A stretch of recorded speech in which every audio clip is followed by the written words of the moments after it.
Hi guys, your favorite German agate dealer Joshua here, and we have prepared a Q&A video. Well, I haven't, but I will get some questions from you guys that you've been asking and I'll try to respond to them. So here's the first question in German.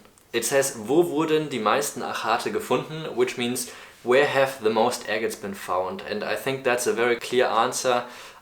It is Brazil, so there's been a long tradition with agates that have been found there, and you will see Brazilian agates all over rock shops in any country worldwide, pretty much. And yeah, there have been found thousands of tons of agates. It's hard to imagine how many agates have been found, and that's also why they are supplied for such a cheap price, because it's just mass-produced quality. Alright, next question is, sind Floater selten? It means, are floaters and agates rare? And I would say it depends a little bit on the location, on where the agates are coming from. I would say their floaters are rarer than not having floaters, but they're a lot rarer than other features in agates, for example. So there are some deposits where almost every second agate will be a floater. There's agate deposits where there's almost no floaters. There's agate deposits where there will be like a 10% floater rate, maybe. But they are rare, but not extremely rare, to respond to that. Okay, the question here is, was für eine Säge benutzt du?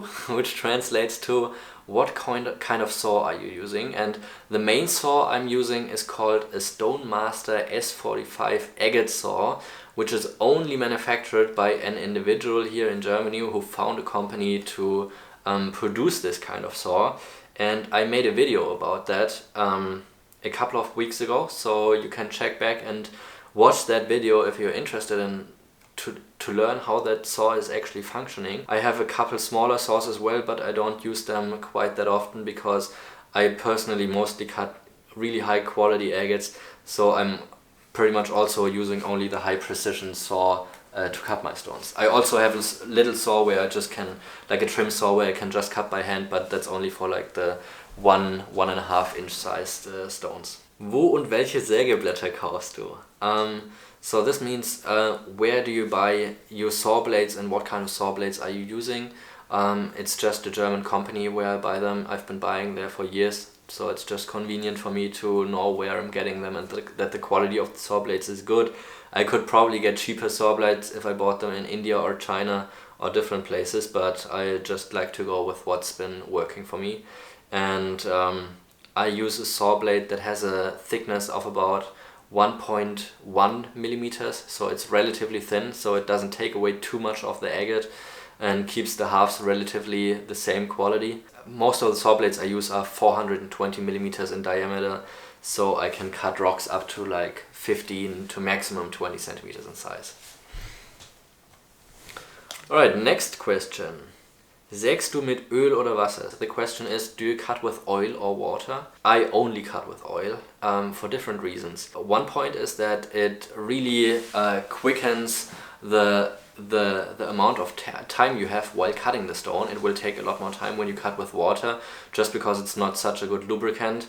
And also water is not so good for cooling because it's too thin, it's too liquid, and it will not get so well in between the saw blade and the agate where there's actually the friction and the heat created, while the oil is so thick that it will actually get in between the space and provide a better cooling. So it's not only taking less time for the stone to cut, but it's also improving the quality of the cut. Because if you cut with water and like put too much pressure on the saw blade, there will be too much heat generated, and that will create stress fractures in the saw.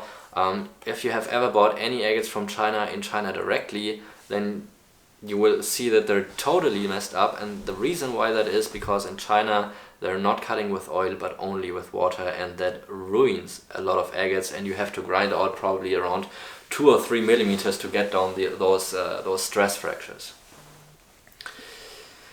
Worauf achtest du beim Schneiden eines Rohsteins? Wow, so this question is, what exactly do you take care of when cutting a rough stone? And I think that actually requires an entire video for me to talk about, because there's so many different factors that go into cutting a rough stone. But to keep it simple, I will tell you 3 of the main things that like are the most important guideline for me when cutting high quality rough stones, or just any rough stone.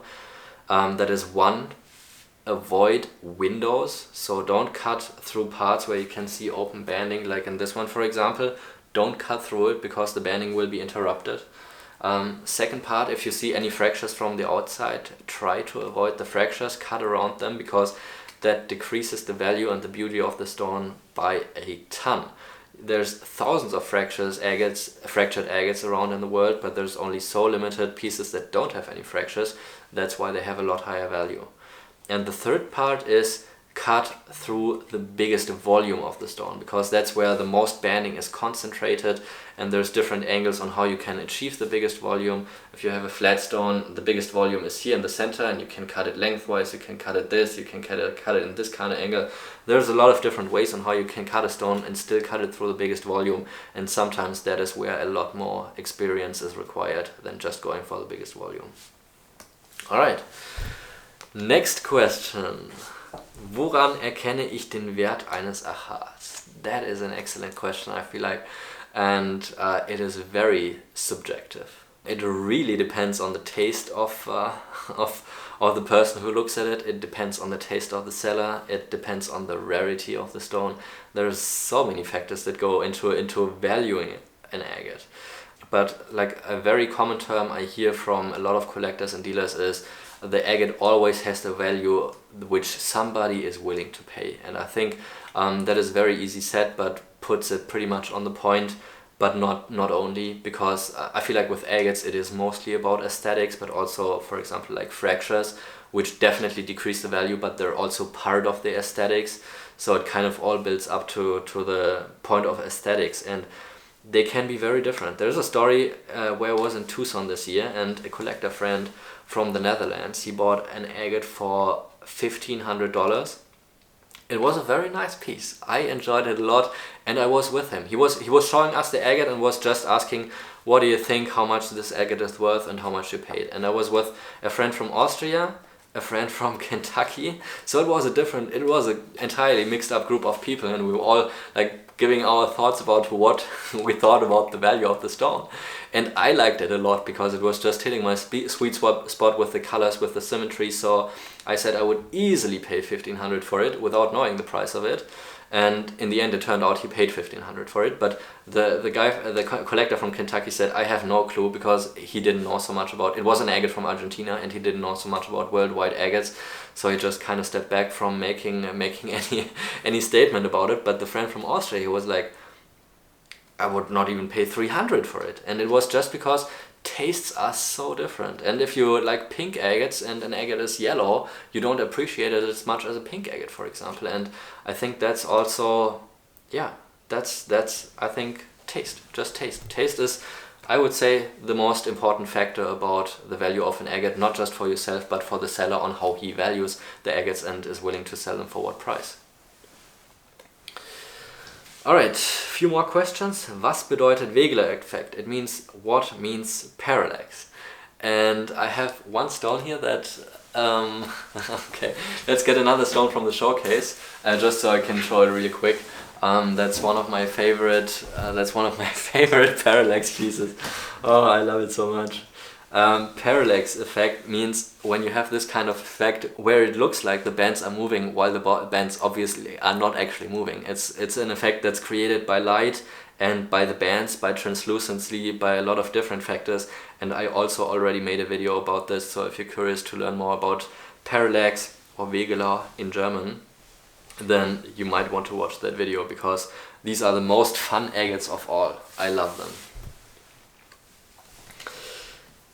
Kommen Agate weltweit vor? It means, can agates be found worldwide? And the answer is yes. I don't think there's a lot of places where agates cannot be found, but usually they concentrate on pretty small areas. So for example, itself here in Germany, there's over 100 different agate deposits spread all over the country, but there are tiny spots, sometimes just 50 meters, 100 meters wide, so you have to be just at the right point to find where they actually are. And I mean, of course, it's the most important factor is the geology. And I would say since most agates are formed on volcanic host rock, you will have the highest chance of actually finding agates if you're like in an area where there's volcanic host rock as a matrix. But then we have also sedimentary formed agates, which can be formed in kind of a limestone or sedimentary formed host rock. There's agates that have been formed as replacements of something, as petrified wood, agatized dinosaur bone, corals. There's a lot of different types of where they can be found, and thunderic agates as well.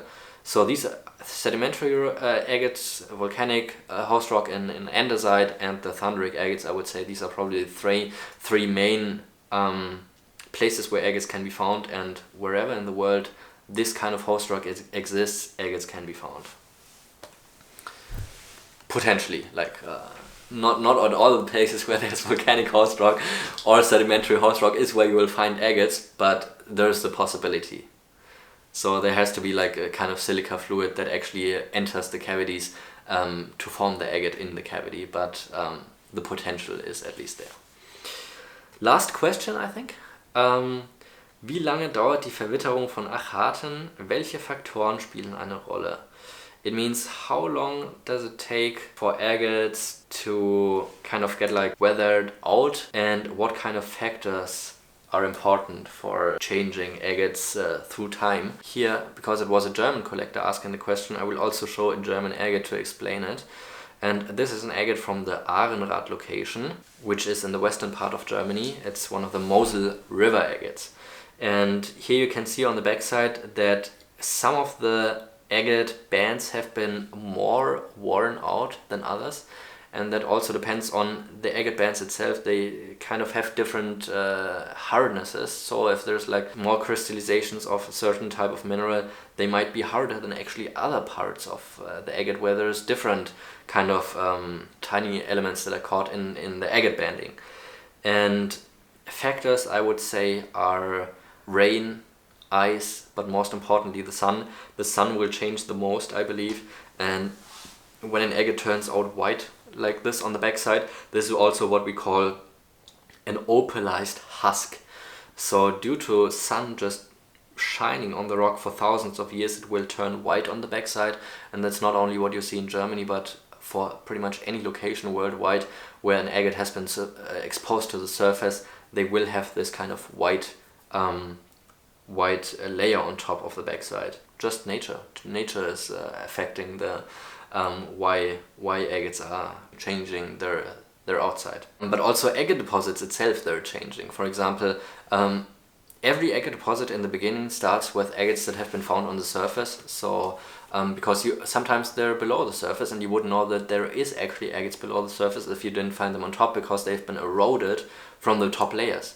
But once they have been eroded and you see that there's agates on top, those are also usually the areas where you know it might be worth digging deeper, and that's also how most of the agate deposits have been found, and also the ones that are still being mined, how they could actually be found and continue to be mined, because the agate layers extend more to the depth, and that's also why agate deposits are changing, due to the factor of having eroded agates on the surface. Otherwise you wouldn't know where to dig for them. There was a lot of fun questions tonight, and I really enjoyed responding to them. If you have any other suggestions of something you would like to learn or just know more about, feel free to comment. If you enjoyed watching the video, leave a like and subscribe, and I hope I'll see you back for more videos. Thanks for watching.